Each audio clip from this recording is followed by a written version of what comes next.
खबर राजधानी दिल्ली के सीलमपुर इलाके से है, जहां 17 साल के युवक की चाकुओं से गोदकर हत्या कर दी गई। सीलमपुर इलाके में इस वक्त तनाव पस रहा है, हालांकि स्थिति पूरी तरीके से नियंत्रण में है। युवक की हत्या के बाद सीलमपुर में बढ़ते तनाव को देखकर स्थानीय लोगों ने मार्च निकाला है। स्थानीय लोगों की तरफ से हत्यारों को फांसी दो के नारे लगाए गए हैं। लोगों के हाथ में हिंदुओं का पलायन हो रहा है, इस तरीके के पोस्टर भी नजर आए हैं। ये देखिए तस्वीरें मैं आपको दिखा रही हूं। स्थानीय लोग सड़क पर उतर आए हैं, हिंदुओं का पलायन हो रहा है, सरकार से गुहार लगाई जा रही है। प्रधानमंत्री नरेंद्र मोदी से लेकर दिल्ली की मुख्यमंत्री रेखा गुप्ता तक से गुहार लगाते सीलमपुर इलाके के लोग।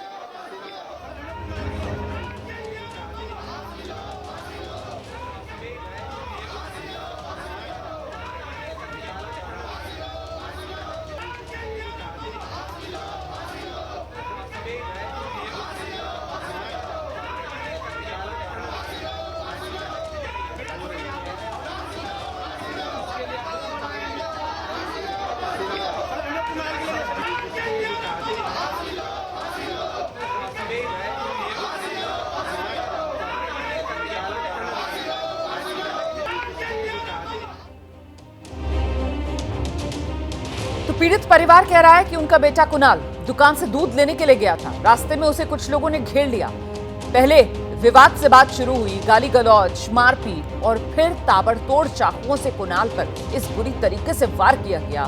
बड़ी बेरहमी से कुणाल की हत्या कर दी। इसके बाद अब लोग सड़कों पर उतरे हुए हैं। तस्वीरें आप देख ही रहे हैं। विरोध प्रदर्शन शुरू हो चुका है। हत्यारों को फांसी दो, ये मांग लोगों की तरफ से की जा रही है। हिंदुओं की पलायन भी इस इलाके में सामने आ रही है। हम सीधे आपको लेकर चलेंगे। हमारे साथ हमारे सहयोगी मधिया इस वक्त मौजूद हैं। मधिया, मामला बेहद गंभीर होता हुआ यहां पर नजर आ रहा है। लोग सड़कों पर उतर आए हैं और ऐसे में अब स्थिति को काबू में करने के लिए यहां इंतजाम किस तरीके के किए गए हैं, जरा जल्दी से तस्वीरें दिखा दीजिए पहले इस इलाके की।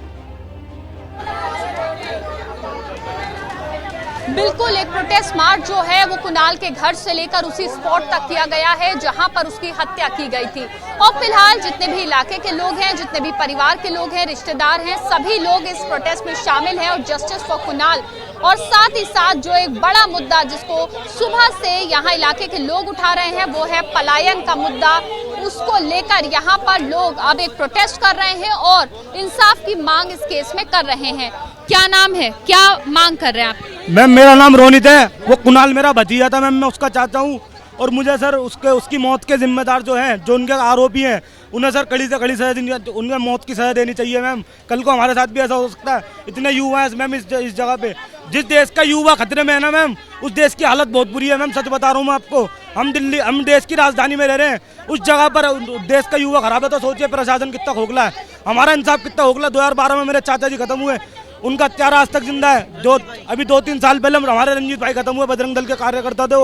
वो उनका जो कैद हत्यारा था वो अभी खुला घूम रहा है मैम। कभी भी मिल जाता, कभी भी हमें दिख जाता।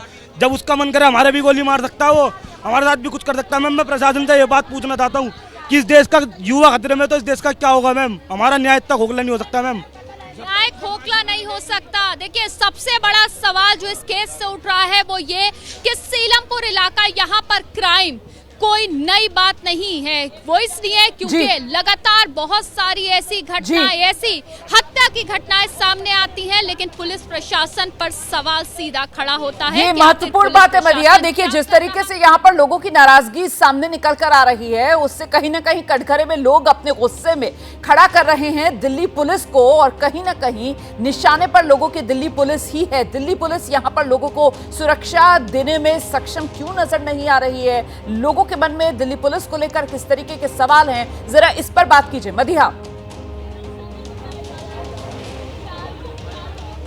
बिल्कुल, मैं उन सवालों पर भी बात करूंगी, लेकिन फिलहाल क्या मौजूदगी है यहाँ पर और कितनी संख्या में पुलिस बल मौजूद है ये आपको दिखा देते हैं। ये वही स्पॉट है जहाँ पर तस्वीरें हम उस खून की नहीं दिखाएंगे कैमरे पर, लेकिन यही वो स्पॉट है। पुलिस की इस वक्त मौजूदगी है, लेकिन सवाल ये है कि ये पुलिस तब कहाँ होती है जब इस तरह की घटनाएं होती हैं, या खास तौर से ऐसे इलाकों में क्यों पुलिस गश्त नहीं करती है? क्यों इस तरह के जो लोग होते हैं, जो आरोपी होते हैं या जिन पर सवाल बार बार लोग खड़े करते हैं, तो उनको लेकर क्यों पुलिस सख्ती नहीं बरतती है? क्या सवाल है मन में पुलिस प्रशासन को लेकर यहाँ?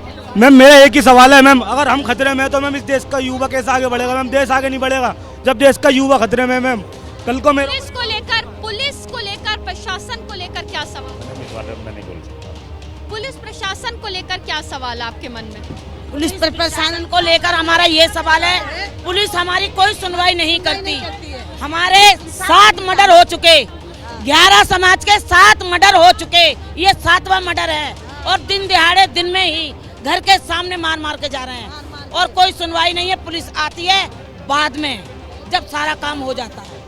ये सीधे तौर पर दिल्ली पुलिस प्रशासन कटघरे में लगातार यहाँ के लोग सवाल इस बात की खड़ा कर रहे हैं। इस बात और मुझे बताइए, हर बार जब इस तरह की कोई घटना आपके इलाके में होती है, पुलिस के पास पहुँचते हैं आप लोग, कंप्लेंट होती है? हाँ पहुँचते, हम क्या करती है पुलिस? मदद के लिए जाते हैं तो मदद करती नहीं है, हमारी नहीं करती है मदद।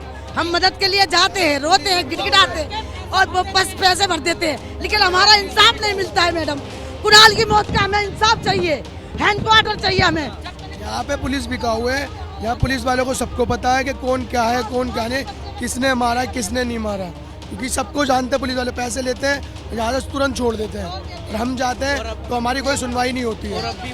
अभी भी बाहर है और अभी भी कोई पुलिस हमारा साथ नहीं दे रही है। बहुत बड़ा सवाल जो पुलिस प्रशासन पर यहाँ के लोग खड़ा कर रहे हैं कि पुलिस को सब कुछ पता होता है, पुलिस सब कुछ जानती है, प्रशासन के हाथों में सब कुछ है, बावजूद उसके क्यों इस तरह की घटनाएं होती हैं, क्यों इस तरह की हत्याएं हो रही हैं दिल्ली में और लगातार बढ़ रही हैं? सवाल यहाँ के लोग खड़ा कर रहे हैं। और देखिए सबसे बड़ी बात, मदिया यहाँ पर पलायन वाले पोस्टर्स भी नजर आए हैं। आपके साथ जो लोग मौजूद हैं, जरा उनसे पूछिए कि पलायन वाले पोस्टर्स क्यों? क्या लोग इस इलाके में खुद को सुरक्षित महसूस नहीं कर रहे हैं? और पिछले कुछ समय में क्या यहाँ से काफी लोग अपना घर बार छोड़कर बेचकर निकल गए इस इलाके से? ये पलायन वाले पोस्टर से क्या संदेश देना चाह रहे हैं लोग? देखिए, पलायन के पोस्टर्स यहाँ पर आज सुबह से इलाके के लोगों ने ही लगाए हैं और कई लोगों ने तो अपने घर के बिकाऊ के पोस्टर तक लगा दिए हैं। लेकिन ये जवाब इन्हीं लोगों से लेना ज्यादा बेहतर है कि आखिर पलायन क्यों, पलायन का मुद्दा क्यों? इंसाफ ही नहीं मिल रहा और हमारे बच्चे सुरक्षा नहीं है तो हमें नहीं रहना है, हमें नहीं चाहिए ये जब लोग। इस इलाके से कितने लोग जा चुके हैं? 7 लोगों की मृत्यु हो चुकी। इस इलाके को छोड़कर अब तक कितने लोग जा? 6-7 लोग मर चुके हैं। और मैडम देखिए, मैं आपसे यही विनती करना चाहता हूँ, अगर आज एनकाउंटर नहीं हुआ उनका तो सिलमपुर में चक्का जाम होना ही होना है। मैं आपसे यही बता रहा हूँ। यहाँ पर हिंदुओं के पलायन का मुद्दा जो है वो यहाँ पर बार बार खड़ा किया जा रहा है। पलायन की बात आप लोग कर रहे हैं, इलाके को छोड़ के जाने की बात आप लोग कर रहे हैं, कई लोग तो घर बिकाऊ की बात कर रहे हैं। मरेंगे तो जब हमारे बेटे मरेंगे तो हम क्या करेंगे? यहाँ पे इनको ही रहने दो, यही रहेंगे, हमें जानेंगे फिर। ये हमारी सुरक्षा करे हमारी सरकार, बीजेपी की सरकार। रेखा गुप्ता को आना चाहिए यहाँ पे, मनोज तिवारी को आना चाहिए, हमें देखना चाहिए, हमारा वोट लेते हैं वो। सांसद और दिल्ली की मुख्यमंत्री से उम्मीद लगाए हुए हैं यहाँ के लोग कि जो उनकी परेशानियां हैं उसको सुने। मुझे एक सवाल का जवाब और दीजिए, पुलिस प्रशासन यहाँ अभी तो बड़ी संख्या में तैनात है, अभी तो बहुत बड़ी संख्या में, ऐसे बड़ी संख्या आते हैं, ऐसे ही आते हैं, उसके बाद फिर कुछ नहीं होता। पुलिस ऐसे रहेगी, 13वीं होने के बाद पुलिस अपने घर, हम अपने घर, और कुछ उसके बाद कोई सुनवाई नहीं है, कुछ नहीं है। यहाँ से भी ऐसे ही होना है, बस जाओ थाने तो वहाँ हो रही है तुम्हारी सुनवाई। आज तक इंसाफ नहीं मिलता हमें। हमारे देवर जवान मारा गया, 4 बच्चे छोड़ गया, लेकिन कोई इंसाफ नहीं मिला। 2012 में ये मेरी दोहरानी है। 2012 क्या नाम है आपका? क्या नाम है आपका? पति की 2012 में मैडम। इलाके के लोग? हाँ जी, यही इलाके के लोगों ने, जिसको कहते हैं। कंप्लेंट आप लोगों ने करी थी सर, कुछ नहीं मार को मिला, कोई सुनवाई नहीं हुई। इसने कुछ तो किया, कुछ भी नहीं करा हमारी सुनवाई। उसके बाद भी उन्होंने कम से कम 5-6 मर्डर करे हैं। वो कहते हैं कि पकड़ के मारेंगे, कोई मुआवजा मिला इसको? छोटे बच्चे छोड़ के मर गया इसने। आप लोग पलायन का मुद्दा उठा रहे हैं, इलाके को छोड़ के जाने की बात कर रहे हैं, क्यों? बच्चों का डर है मैडम, हमारे बच्चों का, हमारे बच्चों को धमकी देते हैं हम। क्या मारा? अब ये बताओ, दिन में इसके आदमी को मार गए, भाई को, मेरे को, और कल ही दिन में कुणाल को मारा, इससे पहले रंजीत को मारा। अबे कम से कम इलाके में डर का माहौल, परेशान। हाँ, बहुत परेशान। मैं बताऊं कि बेटा, हम लोग यहाँ सुरक्षित नहीं हैं। दुकानें खुली हैं तो मुसलमानों की, झुंड लगे हैं तो उनके लगे हैं, जगह जगह हम निकल के जा रहे हैं, बहन बेटियां नहीं निकल सकती, बदमाशी, सिगरेट पीते हैं, धुआं छोड़ते हैं। इलाके का माहौल अच्छा नहीं, प्रशासन कुछ नहीं करता, सुनवाई के लिए कंप्लेंट दी जाती है लेकिन जांच और सुनवाई नहीं होती, दोषी पकड़े नहीं जाते, हत्याएं होती रहती है, लेकिन कहीं भी सुरक्षित लोग फील नहीं करते, महसूस सुरक्षित नहीं करते।